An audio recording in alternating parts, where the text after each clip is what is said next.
This is a brilliant woman. This is a woman who has incredible capacity. And I stood there with her watching the Senate vote, and I thought to myself, she's going to change things. It makes a difference. And it sends a message to every young black woman in America. I can do that. I can do what she can do. She is America. And look at the look on her face in that picture. The same one I had. It's done. 53 yes, 47 no's. She passed. And I felt great pride.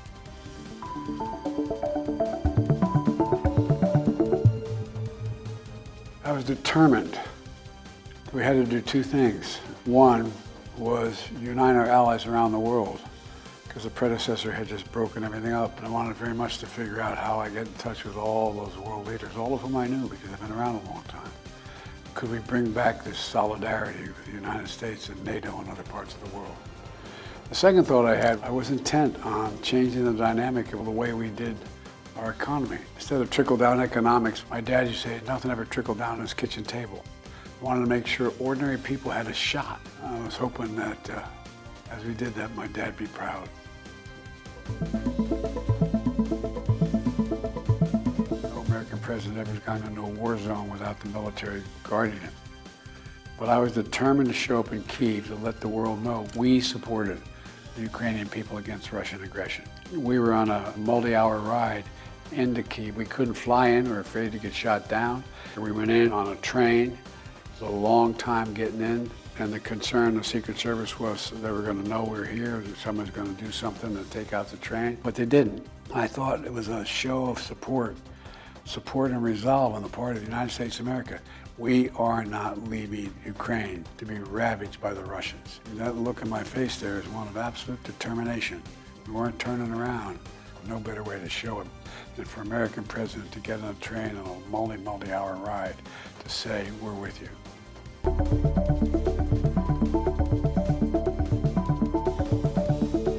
The infrastructure law we passed was the most comprehensive attempt to rebuild America in American history. I want to make it clear, it wasn't just about Democrats getting benefited or blue states. I want to make sure everybody in America benefits from it, because we're all Americans.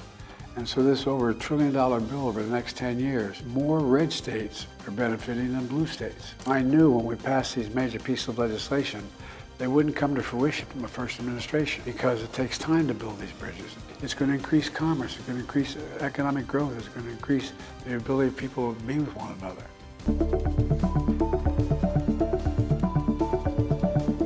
This woman standing next to me, her name is Shiana, a young woman.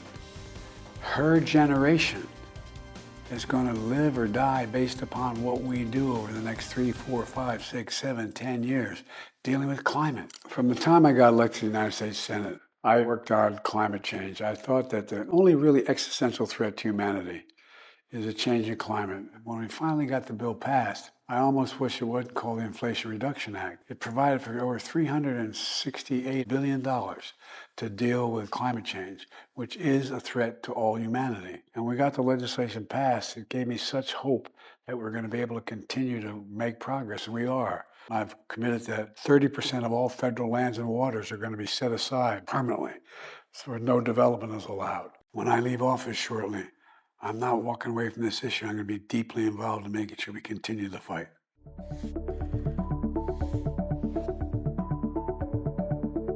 The PACT Act is all about taking care of veterans, and it's the most significant thing we've done for veterans in a long, long time.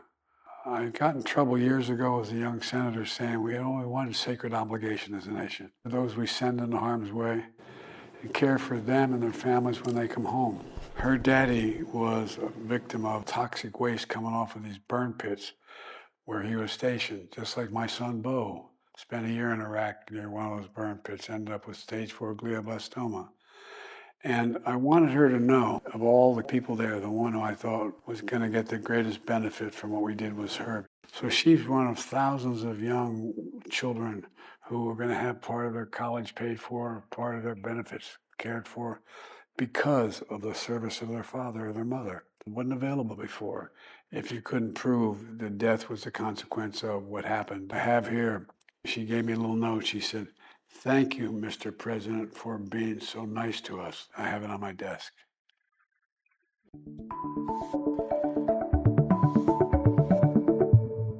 The United States invented these computer chips. They're about the size of my little finger, the tip of my little finger. They have control of everything from cell phones to automobiles to weapon systems and the like. We invented them. We had 40% of the market. And then corporate America decided it was best to go to where cheapest labor was. And I was determined to bring it back home. We invented these chips. So I got in a plane and flew to South Korea, trying to convince Samsung that they should invest in chips in the United States. And the end result is we got billions of dollars committed to build these chip factories here in America. And secondly, they're going to increase the economic growth in America significantly. The people work in those chip factories. They're going to make over $102,000 a year on average. They don't need a college degree.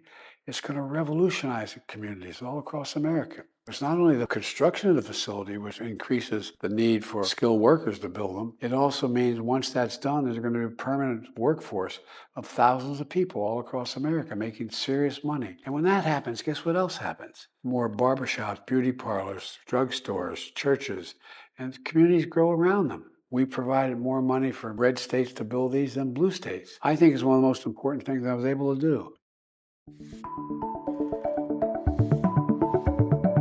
You know, when I walked the picket line to support the UAW, I wasn't even thinking I was the first president. I did that as a senator. I did those things as a vice president. It didn't even dawn on me that the president's never done this before. But I wanted to make it clear that the middle class built this country and unions built the middle class. And it was critically important to me to demonstrate my support, in this case, for the UAW. They got their contract. They're making American automobiles. We're coming back. You know, I got a lot of criticism for saying unions are making more money and it's going to cost everybody. Wrong. I asked the Treasury Department to do a study for me. As union wages went up, and they have significantly all across America, the study showed everybody's wages go up. So I make no apologies. I'm the most pro-union president in American history. I'm proud of that. And I'm really proud of the union movement in America.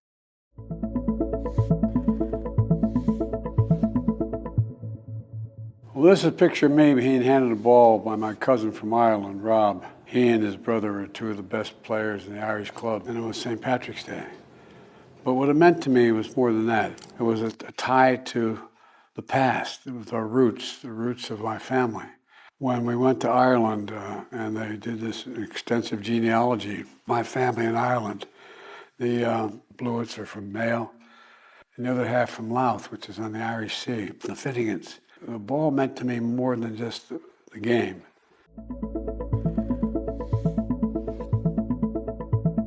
Hopefully he was consistent, never gave up, wanted to make sure that Black Americans knew how they were being left out in history. When the Emancipation Proclamation was passed, there's a whole group of African Americans in West Texas that didn't have any idea of what happened. This was a day that made it known to them.